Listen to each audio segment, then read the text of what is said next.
Channel, నేను మీ మాదిరి. ఎప్పుడు కూడా లైఫ్లో ఇలాంటి వాళ్ళతో బంధం పెట్టుకున్నారనుకోండి, మీకు ఎప్పుడు కూడా కానుకగా ఏవో గిఫ్ట్లు వస్తాయని ఆశించకండి. ఎప్పుడు ఒకే గిఫ్ట్ ఉంటుంది, అదేంటి అంటే కన్నీళ్ళు. కన్నీళ్ళు మాత్రమే ఎప్పుడు మీకు కానుకగా ఇస్తూ ఉంటారనమాట. మరి అసలు ఎవరు అలాంటి వాళ్ళు, ఎలాంటి వాళ్ళతో బంధము ఇలా ఉంటుంది అని అనుకుంటున్నారా? ఏం లేదండి, వాళ్ళకి నచ్చినప్పుడు ఒకలా ఉంటారు, వాళ్ళకి నచ్చనప్పుడు ఒకలా ఉంటారు. అంటే వాళ్ళ కన్వీనియంట్ని బట్టి బంధాన్ని వాడుకుంటూ ఉంటారనమాట. అలాంటి వాళ్ళతో బంధము ఎప్పుడు కూడా కత్తి మీద సాము లాంటిదే అనమాట. వాళ్ళతో ఉన్నటువంటి బంధము ఇప్పుడు ఉంటుంది అప్పుడు ఉండదు అనే ఒక గ్యారంటీ కూడా ఉండదు అనమాట. ఒక సెక్యూరిటీ లేని లైఫ్ అనమాట. కాబట్టి వాళ్ళకి బంధాలు, బాంధవ్యాలు, అనురాగాలు అలాంటివి ఏమి ఉండవు. వాళ్ళకి నచ్చిందా చేయడం, నచ్చలేదా చేయకపోవడం, ఎదుట వాళ్ళకి సంతోషం ఉందా లేదా, ఎదుట వాళ్ళ సంతోషానికి మనం వాల్యూ ఇవ్వాలా వద్దా, వాళ్ళు మనల్ని నమ్ముకొని కదా ఈ బంధంలోకి దిగారు. అప్పుడు ఆ బంధానికి విలువ ఇవ్వాలంటే మనము కూడా వాళ్ళ ఇష్టాలకి అన్నిటికీ కూడా ఒక వాల్యూ ఇవ్వాలి కదా అనేది వాళ్ళకు అనవసరం అనమాట. ఎప్పుడు కూడా నాకు నచ్చిందా లేదా, నాకు ఇది నాకు నచ్చినట్టుగా నేనున్నానా, అంత నా నా నా అన్న సెల్ఫిష్ మాత్రమే అందులో ఉంటుందన్నమాట.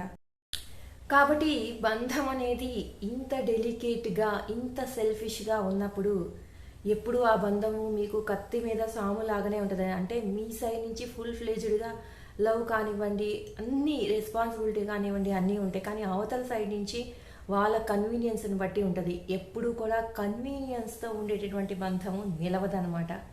అయినా ఇప్పుడున్న రోజుల్లో చిన్న వాటికే విడిపోతుంటే ఇంత వన్ సైడ్ లవ్ ఉంటుందంటారా? ఇంత వన్ సైడ్ బంధము అసలు కడవరకు ఉంటుందా? ఆ బంధం కంటిన్యూ చేసినా కానీ మీకు మిగిలేది ఏముంటుంది చెప్పండి? కన్నీళ్ళు తప్ప ఇంకొక గిఫ్ట్ అనేది మీకు లైఫ్లో ఉండదన్నమాట.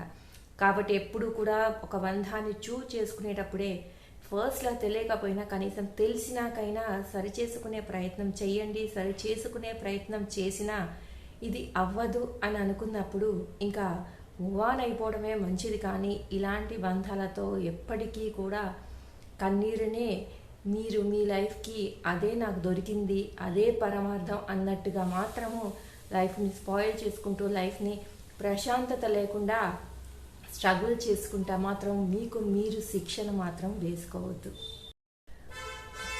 సో ఫైనల్గా నేను చెప్పేది ఏంటి అంటే, బంధము రెండు వైపులా స్ట్రాంగ్గా ఉండాలి. ఎప్పుడు వన్ సైడ్ రిలేషన్లో హ్యాపీనెస్ ఉండదు. అవతల మనిషికి, ఒక మనిషికి ఉన్నా ఇంకొక మనిషికి ఉండదు. ప్రశాంతంగా వాళ్ళ లైఫ్ని లీడ్ చేయలేరు. కాబట్టి అలాంటి బంధాల జోలికి మీరు వెళ్ళకండి. మీ లైఫ్ని మీరు స్ట్రగుల్ చేసుకోకండి. మీ లైఫ్ది ఉన్నది ఒక్కటే జీవితం, చాలా చిన్న జీవితం. ఉన్నంతలోనే పాజిటివ్గా హ్యాపీగా బతకండి. అలాంటి బంధం లేకపోయినా సింగిల్గా అయినా హ్యాపీగా బతకొచ్చు అనమాట. కాబట్టి చూజ్ చేసుకునేటప్పుడు జాగ్రత్త వహించండి, అనవసరంగా మోసపోకండి. ఇదండి ఈరోజు వీడియో కనుక నచ్చితే లైక్ చేయడం మర్చిపోవద్దు. మరి ఇలాంటి వీడియోస్ కోసం వెంటనే ఛానల్ సబ్స్క్రైబ్ చేసుకొని పక్కనే ఉన్న బెల్ ఐకాన్ని ప్రెస్ చేయండి.